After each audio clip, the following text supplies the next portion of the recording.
Muy buenas tardes, mi nombre es Carlos Fernando Álvarez, soy profesor y director del Departamento de Pedagogía de la Universidad Simón Bolívar. A continuación, voy a hacer una presentación de mi ponencia, La transformación de la dinámica educativa en los entornos digitales. El periodo de la pospandemia pues, ha desatado discusiones en el campo educativo sobre cuestiones que van desde la necesidad de volver a la presencialidad en sus distintas formas, ya sea remota, con alternancia, asistidas con TIC, pasando por las formas de flexibilización durante el proceso formativo hasta la creación de nuevos modelos educativos que involucran con más fuerza las diferentes tecnologías de la información y la comunicación, son llamadas las TIC, las tecnologías del aprendizaje, de conocimiento, como las TAC, las tecnologías del empoderamiento y la participación, las TEP, y las tecnologías de la relación, la información y la comunicación, las TIC. Una cuestión que se origina a partir de los cambios que hoy estamos experienciando involucran la noción heideggeriana de mudanza, ¿no? Que evoca una transformación que no solo se limita a una operación del pensamiento, sino que se trata de una mudanza mucho más vasta y radical, como el mismo Heidegger afirma, siendo como modo de ser del hombre en el mundo, mudanza en la cual el pensamiento es solo un aspecto. A partir de la lectura del trabajo del filósofo español José Antonio Méndez, consideramos entonces que el mundo físico no fue suficiente para el despliegue del accionar humano.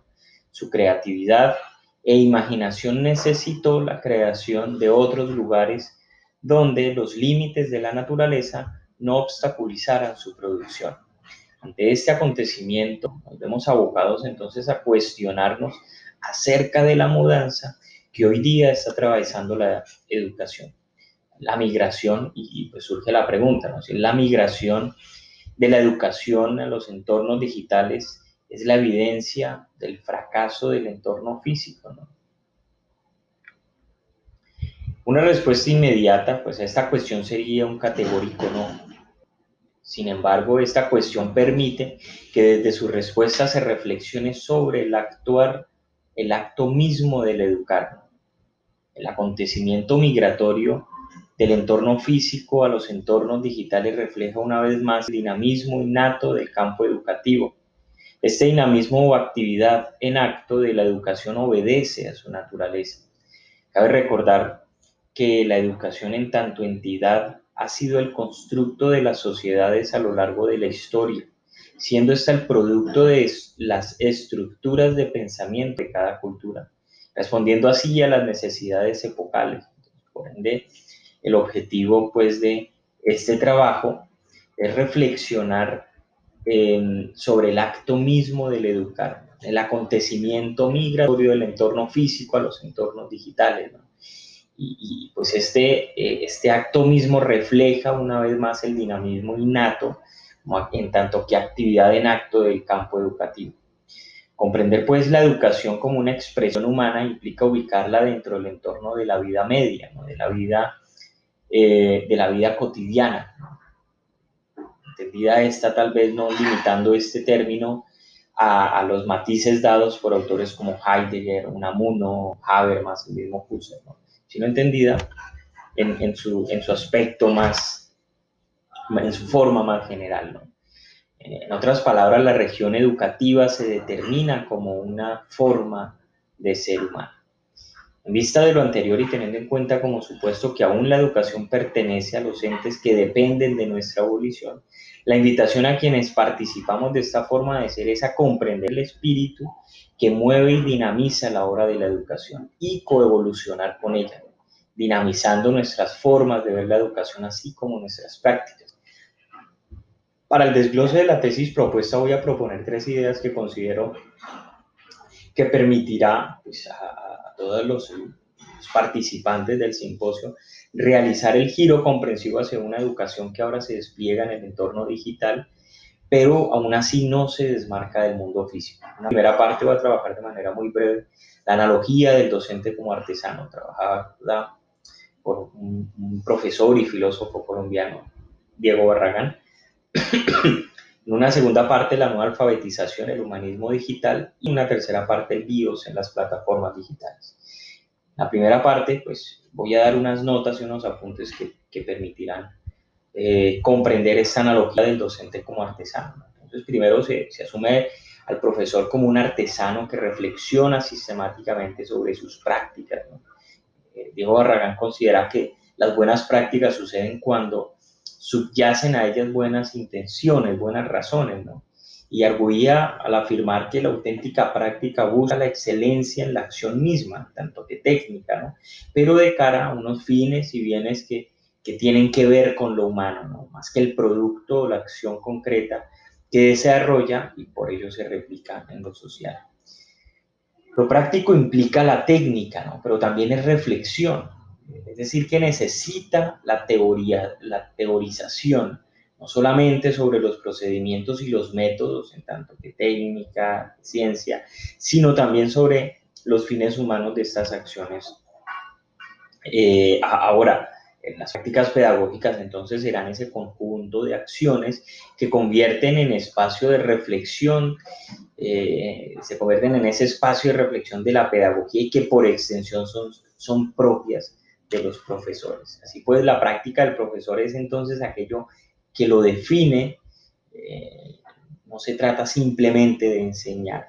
La práctica pedagógica debe estar cargada de significación al punto que se valore la comprensión de praxis que existe en ella, ¿no? Una práctica pedagógica real insiste en los procesos, comprende las formas de conocer, valora los conocimientos acumulados históricamente, pero sobre todo considera sus fines humanos con miras a la transformación social en cuanto a sabiduría práctica. Por tanto, el profesor artesano, tal como lo entiende Diego Barragán, es un individuo que se atreve a reflexionar curiosamente sobre cómo hacer posible la relación de enseñanza-aprendizaje. Hoy el mundo y las instituciones de educación superior y en cualquier nivel pues requiere de profesores artesanos de la práctica pedagógica.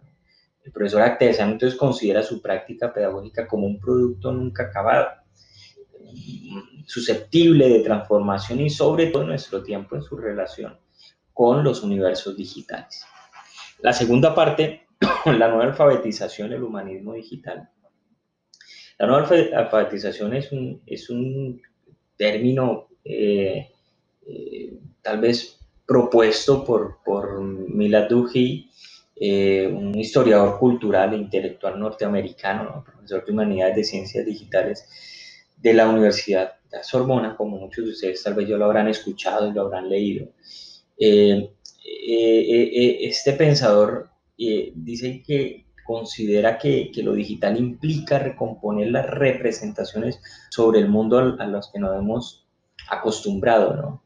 No se trata esta incursión de una simple capacitación en herramientas, programas, aplicativos tecnológicos, que eso fue tal vez a lo que se abocó pues todo el mundo el año anterior, ¿no? Las instituciones como plan de contingencia empezaron a cualificar a profesores en el uso de herramientas o aplicativos, etcétera. Entonces la nueva o la alfabetización en el humanismo digital subyace una comprensión más profunda sobre lo que sucede en la cibercultura, en el ciberespacio y la educación digital, ¿no? Por eso es menester recordar que como sociedad hemos pasado distintas transformaciones. Luego de superar la sociedad recolectora y cazadora que llama la sociedad 1.0, pasamos a la sociedad agrícola, la 2.0, luego a la sociedad industrial 3.0, a la sociedad de la información, la 4.0, y bueno, hoy se habla hasta de sociedades en el quinto nivel, ¿no? Entonces, a pesar de que no hay consenso acerca del tipo de sociedad en que vivimos, es evidente que estamos en la entrada de una sociedad súper inteligente. Esto lo tomo de los trabajos de superinteligencia o de robótica que tiene el filósofo sueco Nick Bostrom, ¿no? Considera que una sociedad en la que los proyectos fueron desbordados por los proyectos tecnológicos mismos, ¿no? Y aquí me permito, pues, retomar a Oslo, ¿no? Entonces nos dice que en enero del 2016 el gobierno japonés presentó las ideas básicas del quinto plan básico de ciencia y tecnología, ¿no? La sociedad 5.0, la sociedad súper inteligente.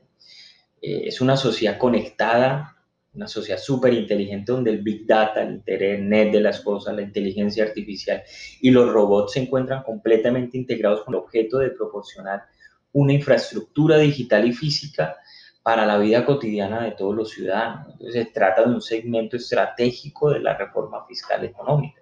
Esto lo tomo de la política básica sobre la gestión y reforma económica fiscal.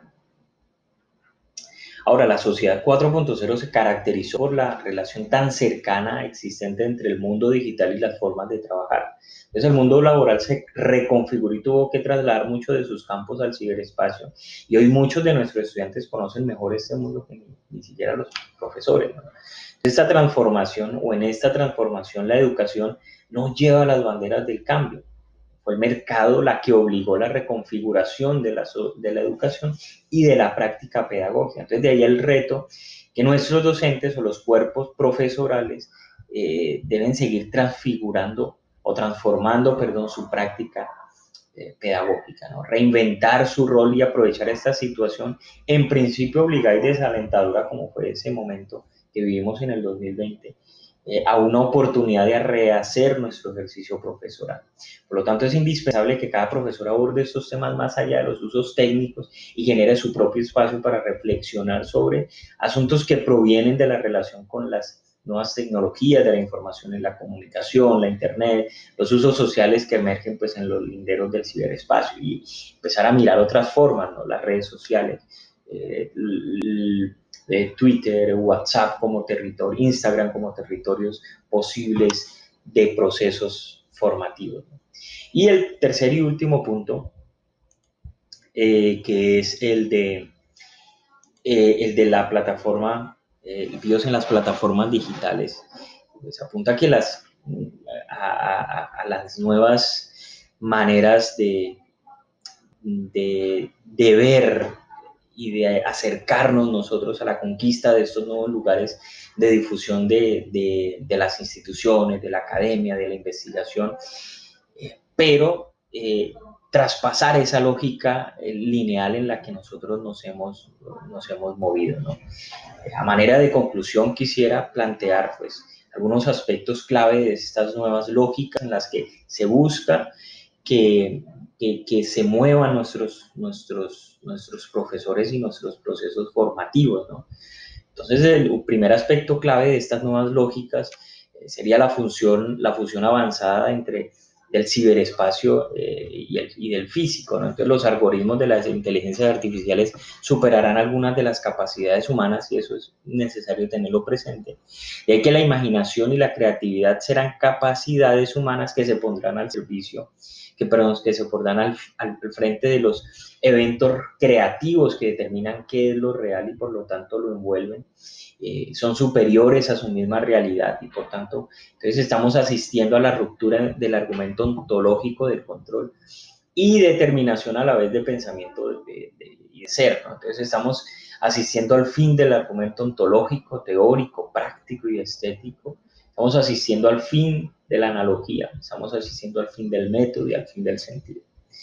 Y un tercer aspecto, pues, es la confianza en la capacidad de la creación tecnológica. Entonces, la tecnología es probablemente hoy el lugar filosófico donde más realidad se produce.